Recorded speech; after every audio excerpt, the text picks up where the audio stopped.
Hello and welcome to the Edtech podcast. I'm your host, Philippa Wraithmel, and today we're exploring the journey of an educator. We're thrilled to have Ben Whitaker, a visionary in the field, the ideas guy. He's joining us today, talking all about his roots as a religious studies teacher, as well as co-hosting eduFuturist podcast and their roadshow. Ben shares his unique insights into how technology is transforming education. Discover the power of critical thinking, the role of AI, and what the future holds for learners and educators alike, as well as his own personal journey on how he has got to where he is today. So get ready for an episode packed with inspiration and innovation from the fantastic Ben Whitaker.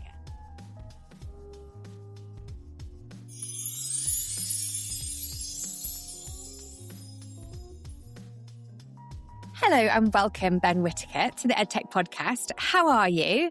For our international audience, please, could you share with everybody who you are and what you do? Hello, thank you for having me on the podcast.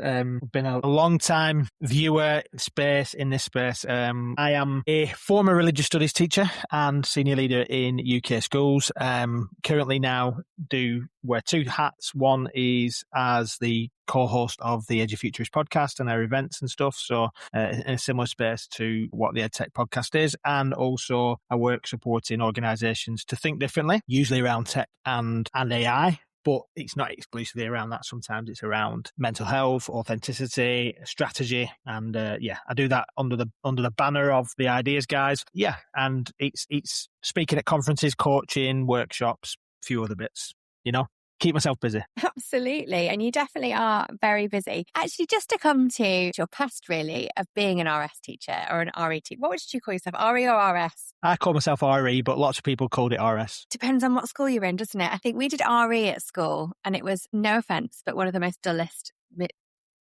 of all of the subjects. And I say that as a vicar's daughter.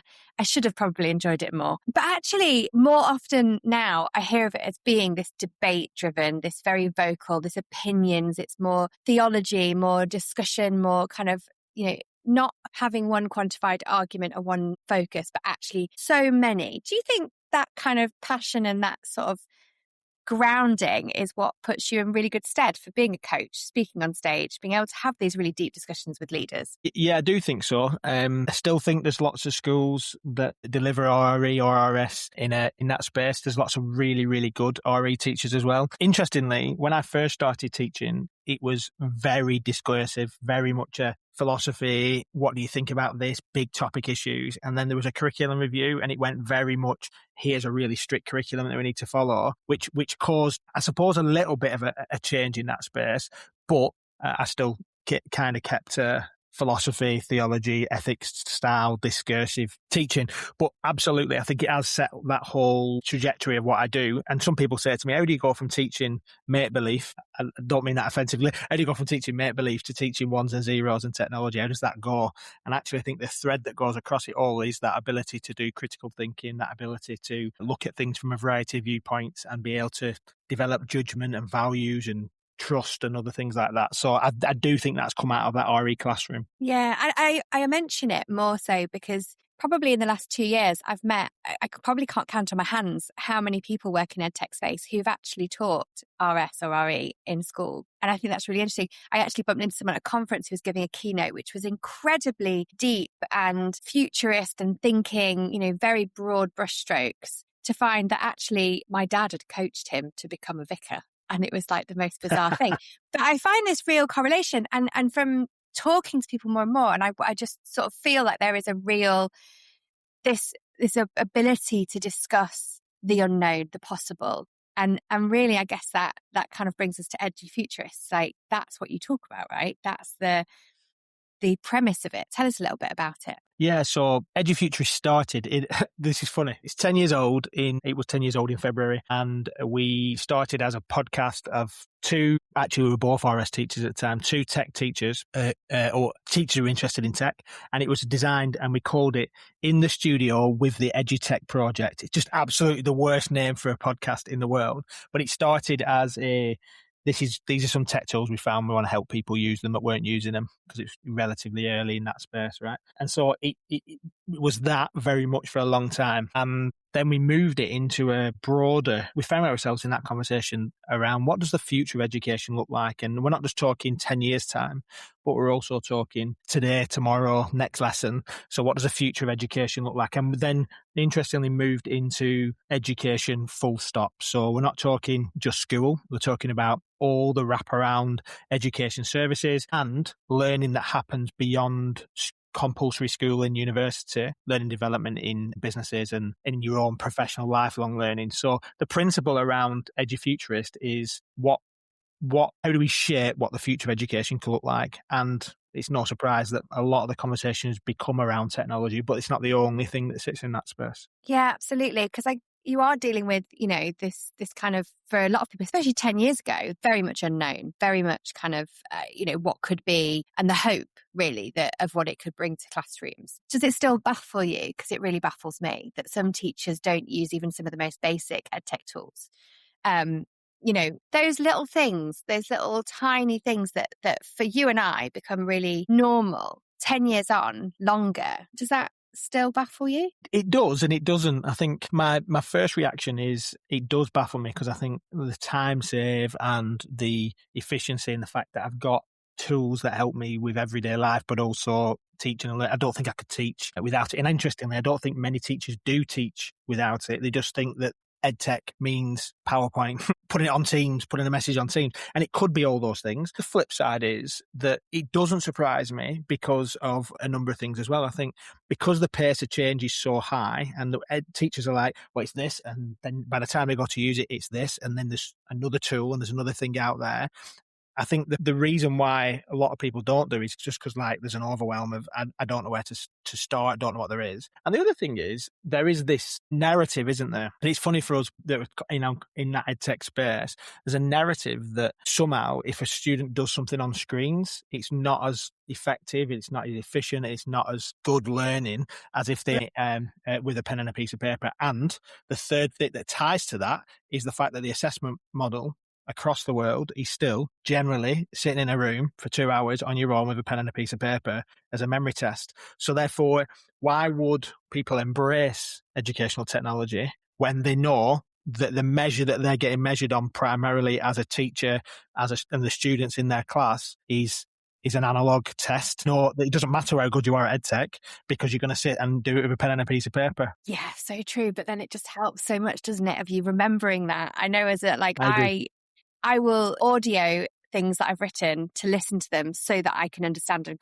comprehend them. So it just, I think it's so interesting. And I wonder over the years with eduFuturists then, the conversations, what are the most common things that have kind of almost come back round and kind of keep coming up over the 10 years? What do you think that would be? Well, I think I'm smiling because every year at we do an awards event that we've been doing for years. It's an annual thing. The next one we've got coming up very soon. And we write and produce a trends booklet, which is the 3 or 4 key things that we've seen across the year in the podcast and our events. And interestingly, I was reviewing the last few years as I was writing the stuff for this year. And there's so much crossover in terms of what the themes are, what really matters. Absolutely. The biggest one for me is the concept of a wolf pack. And we've been saying this, and we've been saying this as eduFuturists for a little while. That Rudyard Kipling poem, The Lower the Jungle, basically the idea that the strength of the pack is the wolf and the strength of the wolf is the pack. That in education,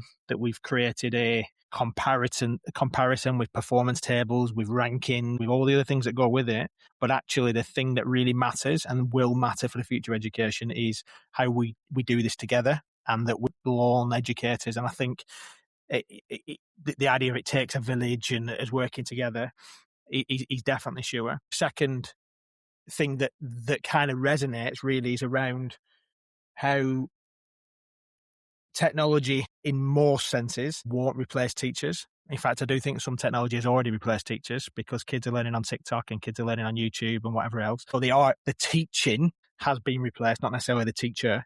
I'm very careful around that. But interestingly, because how many teachers then, the phrase that we've been using there is around how technology won't replace teachers, but teachers who use technology are likely to replace those that don't. And that's been a theme that whatever that technology is, those that embrace that change. And I think the other bit that sits in there is around there's this real tension between lots of dichotomies in education, between knowledge versus skills, between agency versus control and safeguarding.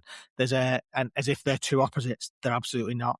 From this extracurricular versus core curricular versus the core standard development of robust rigor and extracurricular nice things wrap around sort of skills and soft skills. It's like there's these dichotomies all the time. And it's almost like if you're in that camp, you've got to believe that. And if you're in that camp, you've got to believe that.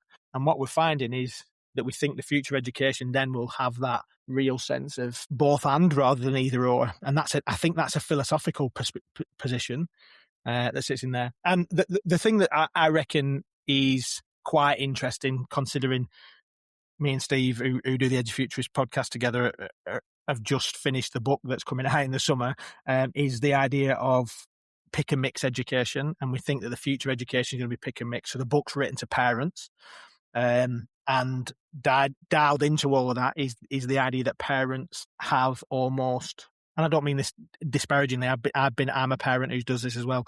We almost hand over education, and that is shifting across the world where teachers are being expected to do all sorts of things. Whereas in parenting, what does the holistic education and learning for your young people look like? So sports clubs and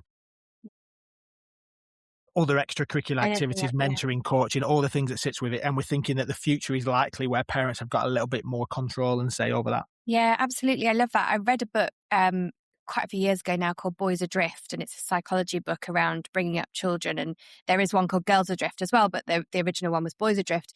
And it was about that idea that slightly before that, but that not all of your children need to go to the same school, because the same school is not going to be right for all of your children.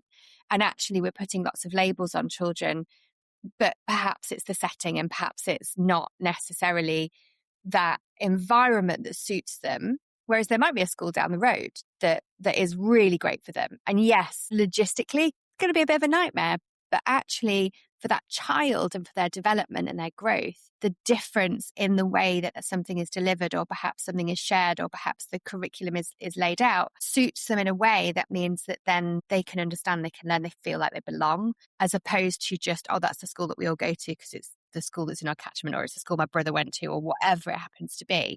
So I can absolutely see that. And I think we now are so aware that school shouldn't just be sat in rows, that it should be so many more things, and allowing students to really have that agency over their learning, that these are important questions, I think, to kind of make parents think, because ultimately we're also in a system where we are programmed to go, my child is 5, they go to school, this is what happens, they then need to do X. Oh, if they can't do that, there must be something wrong. What do I do?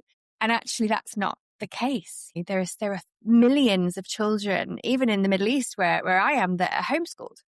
And there's communities of it who do it. And there's lots of different schools for lots of different environments. And as there are all over the world, I was always quite jealous that I wasn't in the UK to send them off to forest school. So that always sounded lots of fun. I'm not sure desert school here would be quite as much fun, especially not in the summer. I'd love to know, where do we find those books? So just before we kind of come to close off that, where do we get those resources? So edufuturist.com, so edufuturist.com is where everything that we have. So the podcast is there, the books, the blogs that we write, and the roadshow that we've just been running. There's a couple of webinars left, and then as it goes, what happens with version 2.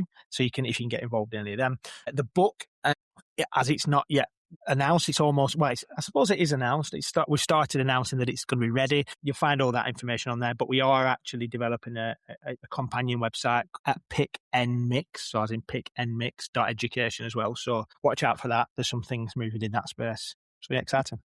Fabulous. And tell us about the roadshow. Where have you been, and what have the themes been? So we've been very privileged as EduFuturists. We've been wanting to do this for a while, but the Parent Pay Group worked with us to support where we were, the vision for that. We are basically, across the last 6 months, travelled to 6 UK destinations. That was, let's see, I'm going to remember now. We did Birmingham, London, Glasgow, Cardiff, Belfast, Newcastle. And we went to those 6 cities, and the way that we've run the roadshows has been, in typical EduFuturist fashion, it's been a little bit of a provocation. Or we had me and Steve as eduFuturists gave a bit of a provocation about where we were, and then we had some incredible humans who came and shared their provocations of what could this mean in the future of education. So the question really is what does the future of education look like with special reference to, and then we had these 6 in-person roadshows. So Send and Inclusion obviously came up, health and wellbeing, curriculum design, and what that might look like, particularly in the age of AI. Did some work around community and how do you develop community, and then staffing and staff retention, staff recruitment, CPD stuff has come up. But the cool thing around that is that we've also, because we know that everybody can get out of classes, and the fact that people that we wanted in that space to help develop those conversations and the thinking around it off the back of them, we've done 6 webinars as well, where we've had a whole host of incredible panelists around 6 key themes as well. We've got alternative provision in that space, and unions and professional organisations. So it's been a full on 6 or 7 months, but it's been really rewarding to pull the community together. We've got some exciting thoughts about what could come next out of it. So watch this space on that. That's really exciting, and it sounds like there is something for every single person involved there. You know, whatever hat you wear in a school, there's something there for you to connect with. And brilliant that we're able to kind of again bring that back to be online, because again, it's so hard. Like, schools are such busy places. We want to learn, but it's not always as accessible. Awesome. And so I guess with all of this, it does give you a lot of ideas. Cheesy line in there. Nice segue. Let's see what you did then. Thanks. Tell us about your book. Yeah, so I wrote a book that was released about 18 months ago called The Ideas Guy, which is a bit of a problem, because the reason why it's a problem, I'll start with the problem and then I'll talk about it, which is that sometimes people then say, oh, are you the ideas guy? Come and give us all the ideas, which I am quite good at thinking about things laterally and differently.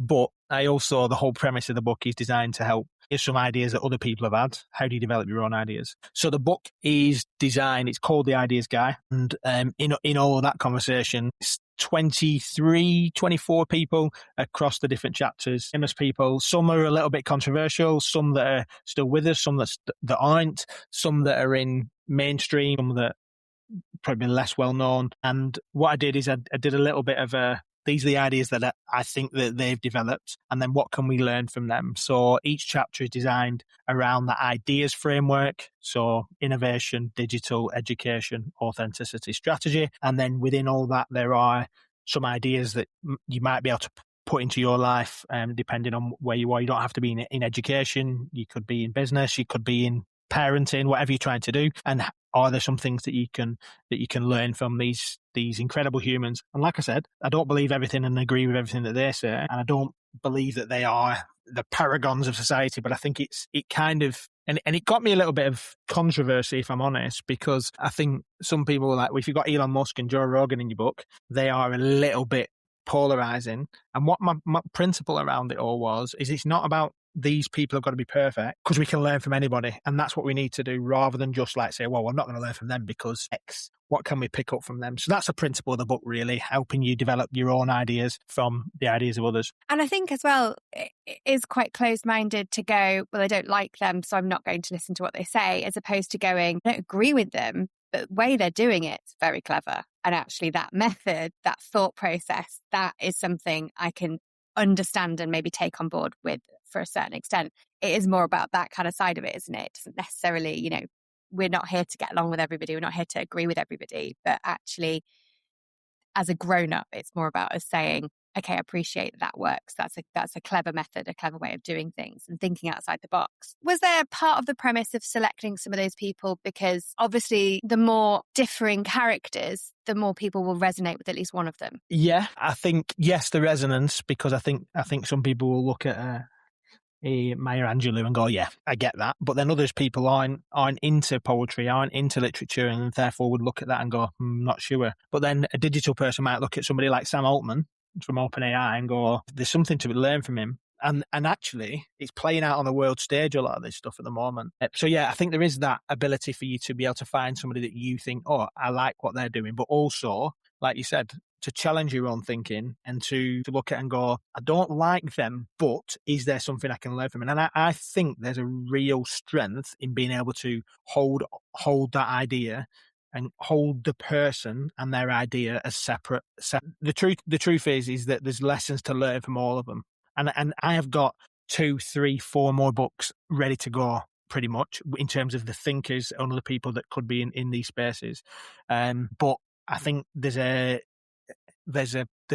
challenge at the moment in terms of there's so much stuff out there. It's not about having more stuff, it's about what we do with the stuff that's there. So, and that sort of brings perfectly really to what you do when you're not writing books, or when you're not eduFuturist or the ideas guy, sort of presenting that on stage. I mean, we first met in Bucharest, which was an incredible event to be at. And I know you've been all over the world, but when you're with schools, when you're with companies, groups of people, what does Ben Whitaker do? That's a good question. I think one of the things for me that I've wrestled with, and I think it's important for listeners to hear this, is that I am a late diagnosed ADHD, and in that space, that I always thought that my thinking was, I was always out there because I thought of something that other people didn't, and then I'd actually be having 4 or 5 or more conversations going on all at the same time and didn't understand why. And then that diagnosis helped to put an explanation on that. Not an excuse, and it wasn't like, oh, I've got a diagnosis now, that's everything I need to do. But then it helped me to kind of rationalize and work through that focus and how to develop that focus. So what it then means is that when I go into an organization and they're looking to explore AI, or they might be thinking about their inclusion strategy, I get to do a lot of work in that inclusion space, which is wonderful. I ask good questions, and that's what the strength is there, is going to ask good questions, and then to say, okay, well, where does that leave you? Where are you with that? And then I've got 500 or 600 ideas. I don't want to come and say, here's what I would do, but it's that ability, I think, sometimes to help draw that out of other people by helping them generate ideas and by asking good questions. Yeah. And I think, again, that sort of links back to everything. It's all those different conversations you're having, and that ability to have 5 different conversations around one narrative actually really helps in terms of strategy, because you're thinking about the problems, thinking about the exploration, thinking about what could be, and actually solving problems as well for people, and then just helping them to get to that point. So it's almost like having 4 or 5 of you in the room, surely. Yeah, it can be. It's sometimes a bit noisy in here, in my noggin. Oh, bless you. And I guess with that as well, like, what that must personally have been quite a journey for you to know. I don't know, because so as a dyslexic, I see big picture and then have to work backwards, and people find that really odd. I'm like, oh, let's do this, and this is how we do it, and it takes me a bit of time to get backwards, but that's kind of how I work. And again, people think that's odd, but when you put it into perspective of dyslexia or ADHD or anything, there is something to be said in, I understand myself more now, and I'm not as harsh on myself, because I used to be horribly critical of myself. And actually that takes quite some time. I guess that's probably been a bit of a journey. Yeah, it does. And I still am my own biggest critic in that space. But it's also helped me by processing what this means for my kids. I've got 15 and 11-year-old daughters, what it means for my wife. I've been writing as part of my blog that I write on my website, a series around understanding my ADHD partner as a partner conversation. So what it feels like, the conversation I'm having with my wife, purely because when I talked about it quite openly and honestly at a couple of conferences, I had people coming up to me in tears and saying, I've never thought about being able to explain this to my partner. And then others were going, but my partner has got ADHD, doesn't know how to deal with it. What would you be advice, kids? And so I'm like going, hold on a minute. There's probably an opportunity to help people process it, and it's a journey. Like, I'm on a medication review at the moment because I get to about 3-4 o'clock in the afternoon, and it's definitely worn off. And so then what does that mean? Well, and for my wife and kids, that means something, because that starts getting annoying. It's been a bit of a process in my thinking, in terms of accepting that it's not a deficit. I hate the term ADHD as if it's a attention deficit hyperactivity disorder, like deficit disorder. It's like I've got, it's negative, and I think there's lots of framing at the moment around it being a superpower, which can be a bit cheesy. But the thinking of going, the noise in my brain, which the medication helps to think, but also how have I created processes to deal with that? So I write loads of notes everywhere. I have to-do apps everywhere. I have a calendar that is as tight as you can imagine, and I have a VA that checks in on me all the time to make sure. So I've started to develop them skills. And I think it's that openness of the journey that really is helpful to other people, because I especially, growing up in the 80s, people didn't talk about stuff like that. It was just, it was stigmatized.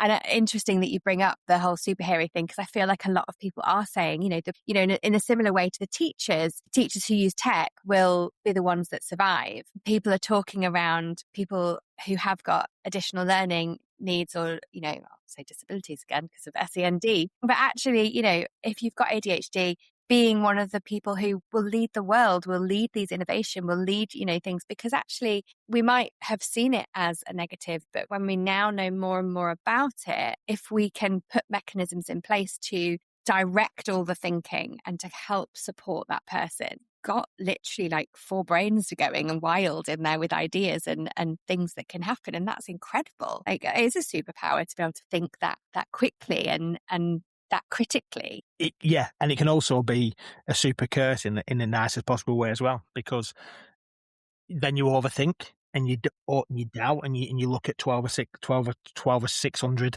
possibilities. And so my mind is going, I have to sometimes just go, right, make a decision. Sometimes I need to go, don't overthink it. Sometimes I need to sound that out with somebody else, and that's okay as well. Incredible. I think an amazing journey to have come on. And I think it is for you, definitely. I feel like it's a real superpower, because it helps you to do so many things and to connect with so many people, that it's really amazing. And I don't think we'd want Ben without it. Thank you. That's very kind. That's okay. I wondered as well, like, just as a kind of closing question, where do you see eduFuturists? Where do you see the books? Where do you see all this kind of going in the next few years? And then just as a really just curious on my part, where's the best place that you've ever visited for a project? It's hard to choose the best, but I always loved the Innovate EDU conferences in South Africa. So been over in Cape Town and Johannesburg. They've been pretty special. Maybe that's because I went up Table Mountain and just went, what? But you mentioned there about Bucharest. I think it's worth saying that the conference that Matthew Weems is putting together there, that AI Education, is pretty special in Romania, and I've been there a few times, and I think that's great. And what makes that really powerful for me is that I got to supplement that by working with some students in the school. So I went and did some workshops with students there. And as a teacher of high school students, and who doesn't get to work with students very often, that was pretty cool. Been doing that critical thinking and use of AI, that was pretty cool. So in terms of where I think it might go, I'm not entirely sure. I think one of the things that we are very excited about as eduFuturists is trying to look at how we build the communities beyond just one event here in a year. And there's a lot of community that listen to the podcast, that come to our events, that subscribe to the newsletter, all them other bits, but would look to do those regional spaces. So we're trying to build out what communities look like in the UK, and then potential beyond that as well, in terms of how these bringing people together really matters. So that's definitely part of it. I think there's at least one more book in the eduFuturist locker right now. And obviously just continue to keep growing that and shaping that future of education. We don't want it to be about Ben and Steve getting a platform. We want it to be, how does the community come along with that? But for me, I think I really like partnership and working on projects. I love going speaking somewhere, and it can be amazing speaking at conferences, and I continue to do that and will continue to do it, I think. But them longer term projects where we can see real change happen over a period of time, that's what I hope to see more of. So that's where I'd like that to be, whether that's in AI or whether it's not AI. I'm kind of cool with it. I don't want to think of myself as a one-trick pony in that space. So I think that's where I'd like it to go. Incredible. And there are so many resources. Just again, quickly, if anyone wants to apply to be an eduFuturist on the awards that you have, could you tell us a little bit more about that? Yeah, edufuturist.com/uprising26. That's for this year. And we'll be, the awards will be announced on the 25th of June, which is quite exciting. And then nominations and whatnot will be starting back end of 2026 for 2027. So please just watch this space on the eduFuturist space. It just moves. We've got one coming, and then we're already looking at venues for next year. It's like we haven't even done this one yet. So yeah, edufuturist.com. Fabulous. Thank you so much for your time today, Ben. It's been wonderful speaking to you. Thanks. Well, thank you for tuning in.